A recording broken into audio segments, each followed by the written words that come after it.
Ya hablamos de 4 capítulos, ahora vamos al quinto y último, que titulé El ocaso del museo. Empezaría en 1920 en un espacio prestado del edificio conocido como el Ateneo Peninsular. Ese edificio del Ateneo Peninsular había sido originalmente sede del Obispado de Yucatán, fue expropiado durante la Revolución y fue otorgado a una sociedad llamada precisamente el Ateneo, de intelectuales yucatecos. En ese edificio se le dio un pequeño espacio al Museo Yucateco, con muchas limitaciones, pero al menos pudo volver a exhibir todos los bienes culturales que tenía.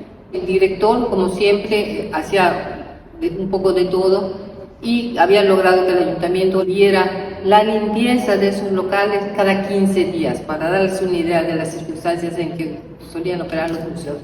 Ese director, el cuarto, que ya lo hemos mencionado muy al principio en la introducción, era el poeta y escritor Ricardo Memenza Castillo. Ya habíamos hablado también de que como recurso mnemotécnico rimaba la información en pequeños versitos que hablaban de, por ejemplo, del cráneo del padre Velázquez, del cuadro de determinado guerrero o de un militar destacado de la guerra de castas o de algún gobernante, o a veces también de objetos, las cornetas, los clarines, las piezas arqueológicas. De todo eso estoy hablando, pero en pequeños versos, pues que seguramente hacía muy amena la visita. Ricardo Memenza Castillo se caracterizó por eso y también por otra cosa importante. Según los informes, trabajó mucho para promover las visitas de escolares al museo. Los sábados el museo solo se abría para los escolares, para que ellos visitaran. Y también por promover una serie de conexiones con instituciones del resto de México e inclusive del extranjero. En ese momento seguía siendo un museo que abarcaba distintas ramas, porque tenía todavía algunas piezas de historia natural, más los retratos, más lo histórico, más lo arqueológico y también las famosas curiosidades. Bueno, se reabre allí y aún ahí sigue recibiendo algunas cosas de historia natural, cuando poco antes ya, digamos, todos esos animales disecados que ocupaban un montón y otros elementos de historia natural se habían quedado en el Instituto Literario para el estudio de las profesiones relacionadas con la biología, la zoología, etc. Mientras que cada vez se iba filtrando el museo y se iba haciendo más de carácter arqueológico, antropológico y etnográfico, más algunas curiosidades, ¿no? Entonces él mueve bastante el museo, tiene muy buenas relaciones con el gobierno y ahí está hasta 1923. ¿Qué pasa antes? Hay una cosa muy importante. Un grupo de particulares decide que quería hacer un museo arqueológico privado, o al menos, aunque las piezas no fueran de ellos, sí manejado por la iniciativa privada. Gente muy destacada de empresarios locales se forman una asociación que se llama Asociación de Conservadores de los Monumentos Arqueológicos de Yucatán, ACMAY, sus siglas, ¿no? Entonces forman eso y se acercan al gobernador de entonces, que era Felipe Carrillo Puerto, a hacerle una propuesta de hacer un museo arqueológico. ¿Cuál era la mira de esta asociación? Básicamente era una cuestión más de turismo. Empezaban los proyectos como de turismo organizado para venir a ver las zonas arqueológicas y al mismo tiempo para visitar un museo que iba a ser de interés para los visitantes. Se lo proponen, pero bueno, aunque Carrillo Puerto les dice sí, les voy a dar un local, vamos a ver cómo avanza este proyecto, el gobierno federal le dice no, las piezas pertenecen a la nación, las maneja el gobierno del estado, no se les pueden ceder a estos señores. Entonces ya no prospera esa idea. El local que les iban a dar, que ya había dicho Carrillo Puerto que les iban a dar, era el local donde actualmente está el Museo de Historia Natural, que en esa época era Escuela de Medicina. No funciona el proyecto de asociación con la ACMAY. Carrillo Puerto decide que el Museo Yucateco, que no tenía local propio, que estaba en el Ateneo, se pasara ya para tener un espacio un poquito más amplio donde pudiese seguir creciendo ese museo.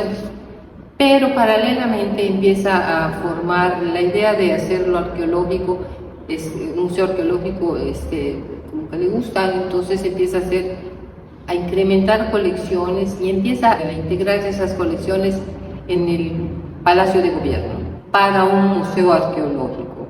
Fusilan a Felipe Carrillo Puerto y ese proyecto se estanca durante un tiempo. Lo que sucede después es que el proyecto de Carrillo Puerto sigue siendo retomado para hacer algo más amplio y el gobierno del estado decide que va a ser un museo nuevo, un museo arqueológico, y se empieza a juntar toda la colección y bueno, empiezan las dudas de lo que iba a suceder con el Museo Yucateco, que es el objeto de este libro. El Museo Yucateco ya estaba en un local, digamos, propio, donde no compartido con otras instituciones, en la calle 59, y entonces a fines de 1924, desde noviembre, se está definiendo qué es lo que se va a hacer. Y se decide que se va a hacer el nuevo museo en el edificio conocido como Extemplo de San Juan de Dios, que está, como ustedes saben, enfrente de la catedral, frente al costado norte de la catedral. Eso se está discutiendo en noviembre y no se tiene muy claro todavía. Y también que se iba a inaugurar en el aniversario de la muerte de Felipe Carrillo Puerto, es decir, lo había matado el 3 de enero de 1924, y en enero de 1925 se tenía que abrir el museo. Nada más que en noviembre estaban pensando qué se iba a hacer concretamente, hasta que muy avanzado el mes de diciembre, creo que el 19 de diciembre o algo así, finalmente el gobierno declara que iba a ser el Museo Arqueológico e Histórico de Yucatán, que iba a estar en el Templo de San Juan de Dios y que se iba a inaugurar en el aniversario de Felipe Carrillo Puerto, como sucedió realmente. Pero las colecciones que tenía el Museo Yucateco también pasaron a formar parte de ese museo. Y ahí es donde termina la historia de lo que sería el primer museo público de Yucatán. Su sucesor fue el Museo Arqueológico Histórico de Yucatán, que también siguió siendo un museo público. O sea, las colecciones no se perdieron, no se tiraron, no se regalaron, pasaron a ese museo donde se resguardaron durante muchos años.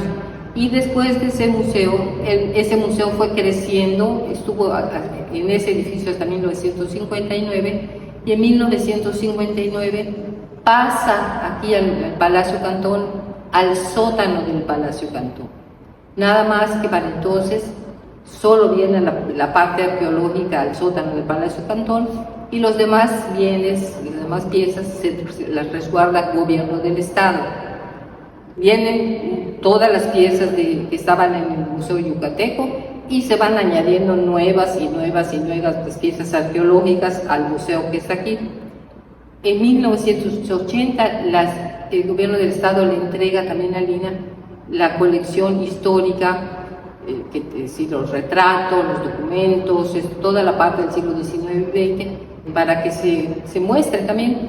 El museo que estaba en el sótano pasa a la planta principal del Palacio Cantón, es decir, como una exposición permanente de carácter arqueológico, mientras que lo demás se va distribuyendo de distinta manera. Por ejemplo, se abre también la Pinacoteca Juan Gamboa Guzmán, a donde van a dar gran parte de los retratos de los que hablábamos anteriormente. Un poco más adelante se abre el Museo del Pueblo Maya en Civichaltún, a donde también van piezas tanto arqueológicas como históricas que se resguardaban en el museo. Se hacen préstamos al Museo de la Ciudad, a otros museos, y la idea fundamental es esa: hay una continuidad en los museos en Yucatán, y eso ha permitido conservar muchas de las piezas que hace más de 150 años empezaron a ser coleccionadas en el Museo Yucateco. Eso es fundamental, y eso muestra la importancia de los museos para resguardar los bienes culturales de los que podemos estar tan orgullosos y que pueden reflejar nuestra historia, nuestras costumbres actuales, el pasado prehispánico, etcétera, ¿no? Eso es importante. En el libro, claro, el libro no abarca todo lo que estoy comentando ahorita, pero sí queda muy claro esa continuidad que se da a las primeras colecciones, ese empeño por rescatar nuestro patrimonio, que se le da continuidad a través del museo sucesor, que es el Museo Arqueológico e Histórico de Yucatán. Hay mucha gente que cree que ese era el más antiguo de Yucatán y no tenían ni la menor idea de que había existido antes un museo yucateco, que es donde se empieza a hacer todas las colecciones que hoy conocemos aquí en Yucatán. Y por último, nada más quiero decirles que en el libro también reproduje una serie de listas de piezas para que la gente pueda ver cuáles fueron las primeras piezas que se albergaron en el Museo Yucateco, cómo a lo largo de las gestiones de distintos directores fue incrementándose la colección, se ve cómo van creciendo las colecciones, también cuál es la narrativa del museo, qué es lo que expresa el museo, y eso es muy claro. Los mayas antiguos eran los mayas creadores, los mayas muy destacados, en gran parte por los prejuicios de la colonización y exacerbado también por la guerra de castas.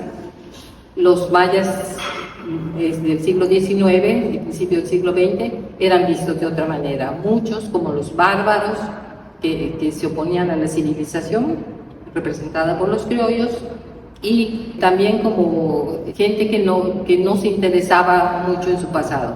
Todo eso se refleja en lo que decía el museo, piezas arqueológicas sumamente importantes, los objetos de los mayas, que además eran pocos, eran de los bárbaros, los trofeos recolectados en la guerra de Pacas, objetos que servían como grilletes que servían para castigarlos, y algunas cartas de ellos, pero eran muy pocos los objetos porque lo que se buscaba y se coleccionaba era lo arqueológico, ¿no? A eso se le daba más importancia. Bueno, básicamente creo que ese es un recuento del libro Museo Yucateco, que no olviden, es el primer museo público que hubo en Yucatán, que gracias a la existencia de ese museo tenemos ahorita resguardadas numerosas piezas que existieron desde hace más de 150 años.